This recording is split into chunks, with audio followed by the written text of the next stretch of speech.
अस्सलाम वालेकुम दोस्तों। सिद्रा बिल्कुल वैसा ही ड्रेस पहनती है जैसा उसकी भाभी सितारा भी अपने हस्बैंड से कह के बनवा लेती है। सिद्रा को बड़ा गुस्सा आता है। वो कहती है कि तुमने मेरे जैसा लिबास क्यों पहना है, जिस पे वो कहती है कि मुझे ना तुम कुछ कहो, तुमने जो कुछ कहना है जाके अपने भाई से कहो, क्योंकि उसने ही मुझे ऐसा जोड़ा दिलवाया है। ये कह के वो किचन में काम करना शुरू कर देती है।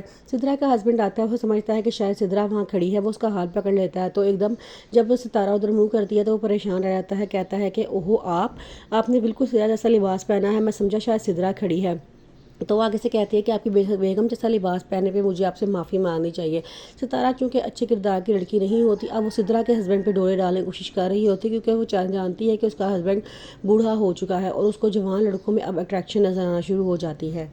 ज़ुबैर की मामा जीनत की उससे बड़ी शिकायतें करती हैं और कहती हैं कि तुम्हारी बीवी अब सर चढ़ के बोलने लगी है, मेरी आंखों में आंखें डाल के जवाब देना शुरू कर दिया है। मैंने उसे कहा था सिद्रा के कमरे की सफाई कर दे, लेकिन उसने मेरी आंखों में आंखें डाल के कहा है कि वो सिद्रा के कमरे की सफाई नहीं करेंगी। वो ज़ुबैर को काफ़ी सारा भड़का देती हैं और वो गुस्से में जाता है अपनी बीवी के पास और उसको जाके मारना शुरू कर देता है।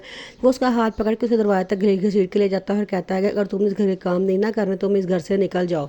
जीनत बहुत रोना शुरू कर देती है और कहती है कि आपको एहसास नहीं हो रहा कि आपकी इन हरकतों से मुझे कितना दुख होता है, कितनी तकलीफ़ होती है। अगर आप मुझसे मोहब्बत नहीं कर सकते तो कम से कम मेरा एहसास ही कर लें कि मैं आपकी दो बेटियों की माँ हूँ। वो कहता है कि सब इसीलिए तुम्हें इस घर में रखा हुआ है ना, आज ही तुम्हें इस घर से निकाल के बाहर खड़ा कर दूँ।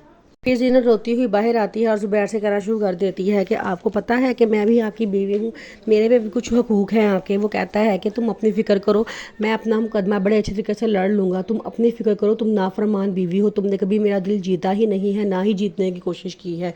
वो आगे से कहती है कि जब तुम्हारा दिल बाहर की लड़कियों में लगा होगा तो तुम कैसे मेरी तरफ देखोगे, मैं कैसे तुम्हारा दिल जीतने की कोशिश करूँगी। काफ़ी बहस होती है, ज़ुबैर उसकी बहुत बेइज्जती करता है। सितारा ये सारा कुछ देख के बहुत खुश हो रही होती है और जीनत रोती हुई कमरे में चली जाती है।